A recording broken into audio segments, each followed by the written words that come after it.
Hey, how you doing? Hope you're doing well. My name's Robert, and this is Pheasant Lane Farm.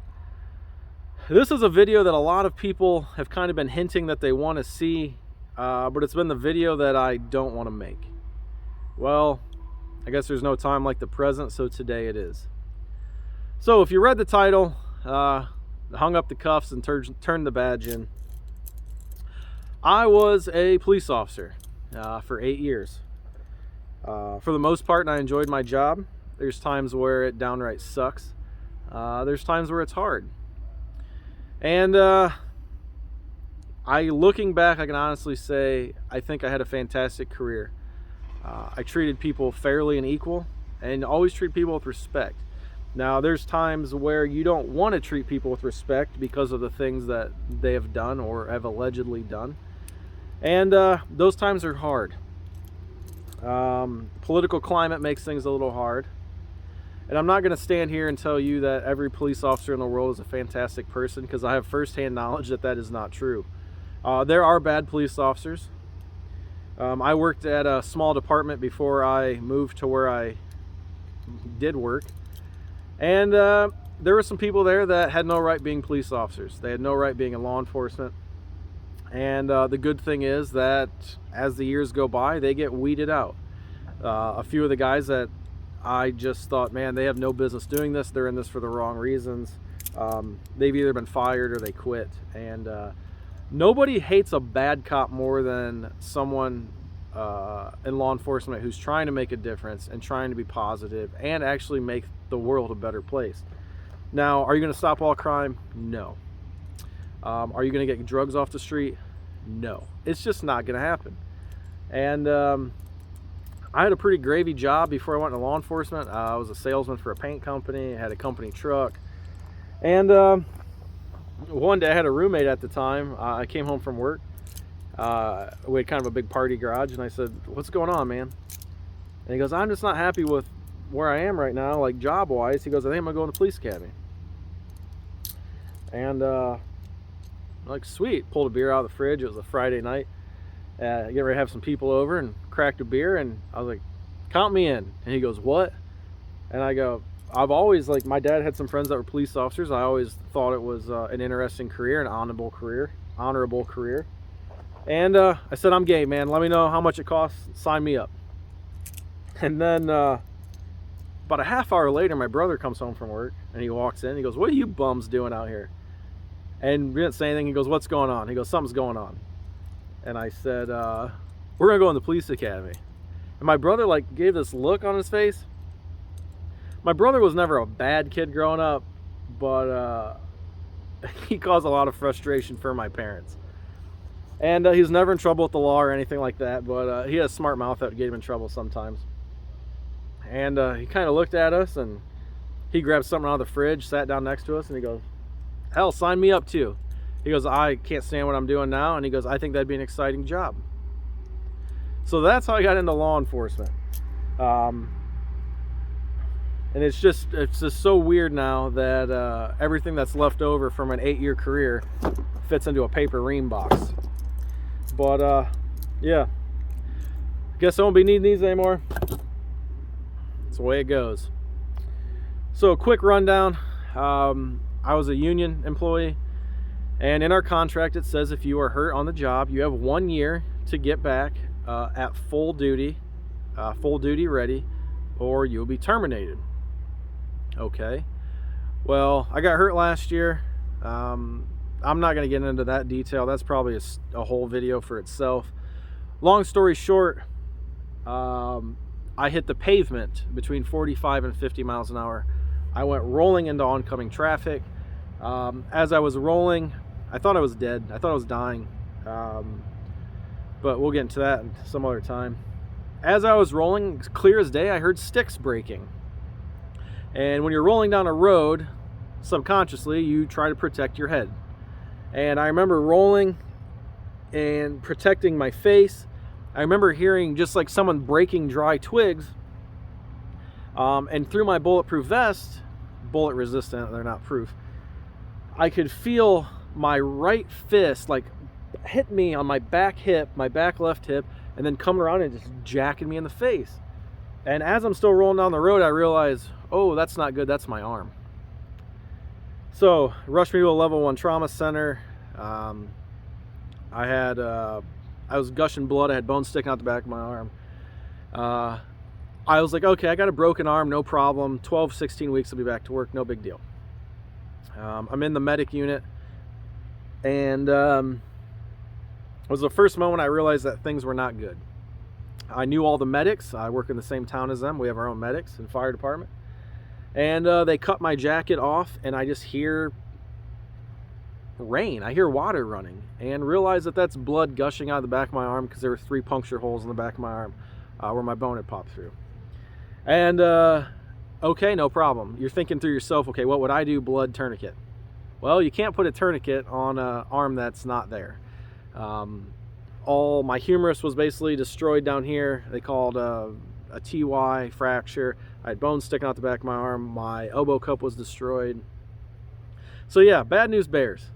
That was when I knew I was in big trouble.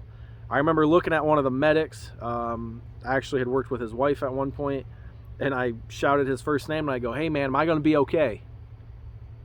And he had an N95 mask on. This was October of last year, so right in the height of COVID.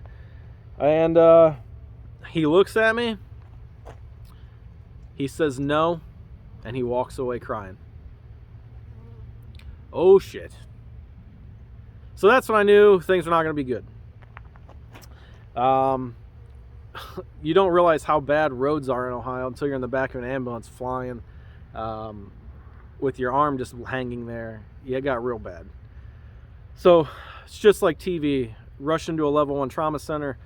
The medics told me, you ever been in here before? I go, no. They go, you watch this on TV? I go, no. They said, well, it's going to be quiet. All of a sudden, your senses are going to be just overloaded. There's going to be doctors and nurses on top of you, cutting your clothes off, ripping your clothes off. You're going to be getting poked and prodded. No one's going to listen to a word you say. They're just going to assume things, and that's the way it goes. And by golly, he was 100% right. A very weird, it wasn't like a scary experience, a very weird experience for me. Basically my arm was destroyed in here. So your humerus that runs from here to here, there was nothing here holding this together except tendons and skin. And the ends of the bones were broken, and they were like locking on each other in places they weren't supposed to be. So you can imagine the excruciating pain. And then every time they ran me to a different room to do a test, they were moving my arm and, twist your arm. Well, it doesn't twist that way. And I'm sorry if you guys are squeamish. At one point I said, hey, I got to move my arm down. And they said, what are you talking about? And I was in a neck collar and everything else. In my mind, my arm was like this, and it was not comfortable for me. I said, I got to move my arm down. And the doctor said, hey, your arm's laying on the floor. So very just nerves are all, my ulnar nerve was basically destroyed. I've had a second surgery to go in, fix that, totally relocate that to the other side of my arm. 22 screws, 3 metal plates. I found out a couple weeks ago, potentially need another surgery coming up. So yeah. So when you're tore up that bad, and multiple doctors say you will never be fit for duty, basically a liability. I've already been told that if I would happen to fall or break this arm again, there's a very high probability that they will not be able to put it back together again, and I will lose my arm below my shoulder. So I can honestly say that I'm not a very violent or aggressive person. There is times that I had to be and I didn't like it. I was in a fight one time. I actually went to break up a fight, and both people turned on me. When somebody's trying to put you in a headlock and the other guy, you feel your gun getting yanked out of your holster, you do what you gotta do. So I apologize to that guy now, but yeah, he ended up with a broken leg and a smashed face. I didn't intentionally do it. We went to the ground, he landed wrong, broke his leg, and when you're punching me in the face, trying to rip a gun out of my holster, I'm a big boy, I'm gonna jack you up. Simple as that.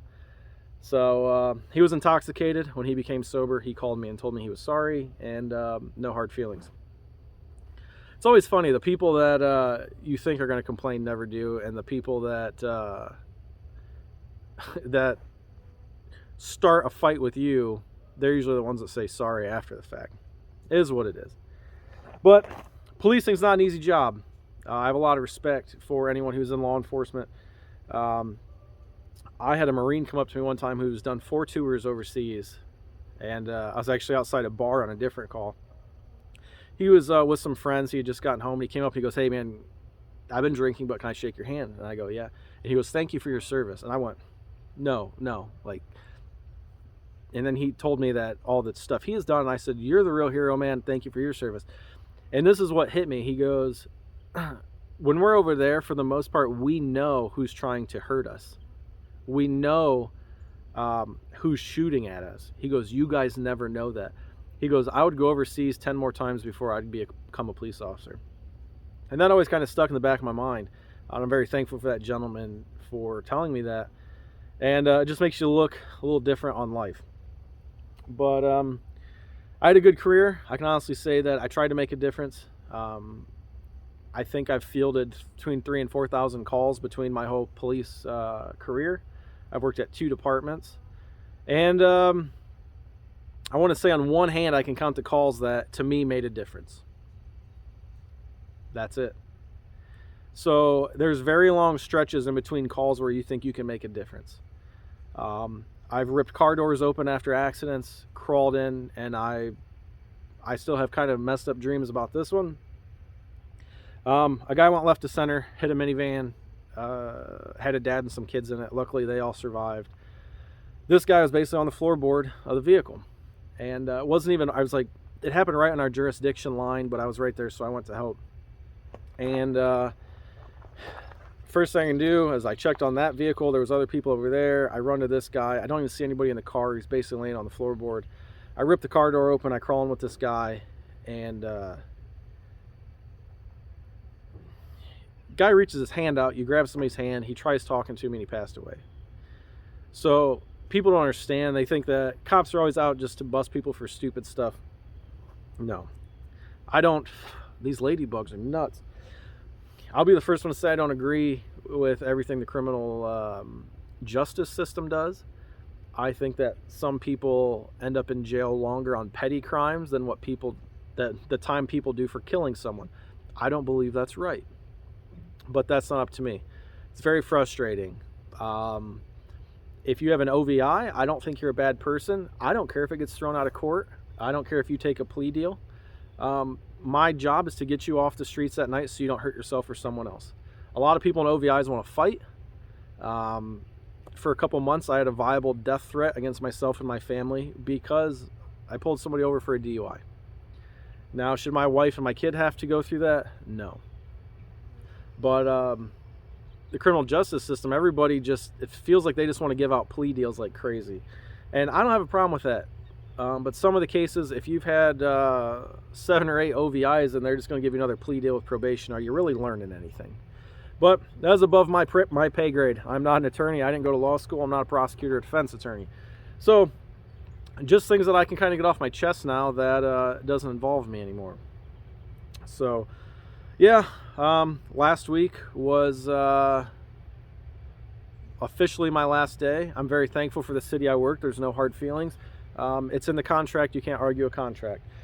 They're going to continue to pay me for a while that they didn't have to do. They're going above and beyond, and I really respect that, and I'm thankful for that. And then, you got to do your vocational rehab and all that stuff, and I want to work. I've worked since I was 14 years old. It's just I never thought I'd be looking for a new career in my mid-30s. The other night was the official last day of my employment. I crawled in bed that night. I don't know if I said this or I told somebody else, but I crawled in bed and I looked at my wife and she goes, "What are you doing?" And I said, "I'm officially unemployed right now." I said, "You're officially a sugar mama." She didn't think that was very funny. But that's that. One thing I'm glad is I don't ever have to wear, well, I shouldn't have to wear bullet resistant material anymore. I'm very thankful that my vest, I think it kept me from breaking my back and my neck that day of my accident, but don't have to wear that anymore. something I'm sad about. I have not bought t-shirts in 8 years, thanks to the city I work for. These are a little big. Someone threw these on my locker, so I'll take them. What else is in here? Handcuffs. They're done. I'm not one of these guys that's going to hang all my mementos on the wall. I have had the privilege of going to Washington, D.C. during Police Week and being given a national award. I've received state awards for the same incident. And I don't have a shrine. I'm not into the whole big... Some people, every shirt they wear is thin blue line, every hat, every sticker. I try and keep things separate. Work is work, and when I'm not at work, it's not work. But hey, everybody has their own view on things. Those awards they gave me are still in a filing cabinet in the original envelopes. I've never looked at them. To this day, I don't believe that I deserve them. I was just doing my job during a very bad day. And someone lost their life that day. And some other people lived that almost died. So you do what you have to do to keep the citizens safe. But yeah, those are gone. One thing that I am proud of on what was it, Labor Day or Memorial Day, I don't remember. A kid and his son walked up and gave me this flag, and this is probably gonna be the end of this video, but gave me this flag, thanked me for my service, and called me a hero. No, not at all, not even close. I got paid to do a job. I tried to do that job to the best of my ability. Some days you have bad days. In law enforcement, a good day is a good day. A bad day is when you almost die. And I'm thankful I'm alive. 3 or 4 doctors told me I shouldn't be alive. Best case scenario, I should have had a broken neck or a back. Human bodies aren't made to hit the pavement at 45 to 50 miles an hour and roll into oncoming traffic. I'm just thankful nobody hit me. I'm very thankful I no longer have to carry a whole bunch of notebooks. Going to work every day and making sure that you have a gunshot kit in your pocket is something a lot of people don't have to deal with. What else is in here? Stocking hats. I'm thankful I don't have to wear this stupid ass tie anymore. And that's it. Some flashlights, some chargers. Now, if you guys are old school, you know one of these, right? This is an old Maglite a sergeant gave me when he retired. He was kind of divvying up his stuff, and I'm never going to use it. But has a wristband on it that says, "I am a friend, not a bully." But we're going to end this video right now. And I hope a lot of people, I've just been getting so many emails. People want to know what I do for a profession, or what I did, or if I'm working, if I'm not. No, I'm officially unemployed as of a week ago. I'm still getting paid. I'm still trying to move forward. This YouTube thing has been very therapeutic for me. There's days when, you know, I was in so much pain, and I'm still in pain all the time. I can move my arm better than I used to be able to. And people think, oh, you can move your arm, you're healed. Well, there's still places in my arm where there's no bone. There's some plates that are giving me some issues. They might have to go back in and take those out, like I mentioned earlier. Some of the plates they can't take out because they're literally the only thing holding that part of my humerus together. But I can honestly say I had a good career. I can look back. I'm proud of what I did.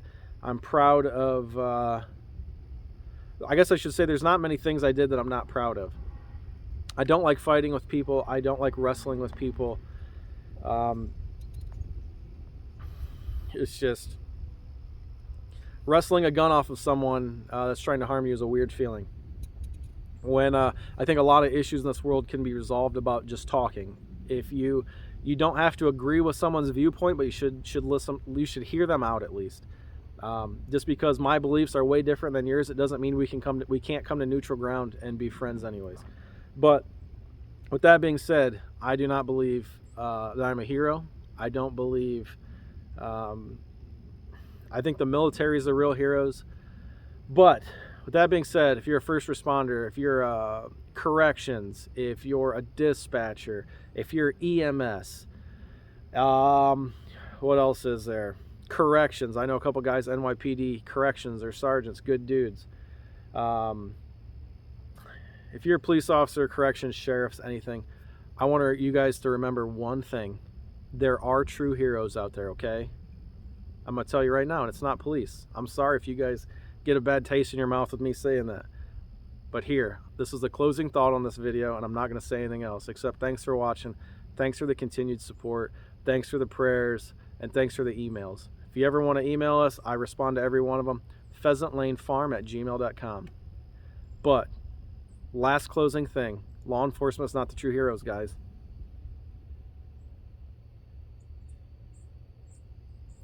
A sergeant gave me that the day he retired, and that's the truth. Hey, I got to mess with you a little bit. All right, guys, thanks for everything. Sorry this video is a little long. Hopefully it explains some things. And I'm currently looking for a new career, and we'll see what happens. But trying to stay positive, that's all we can do.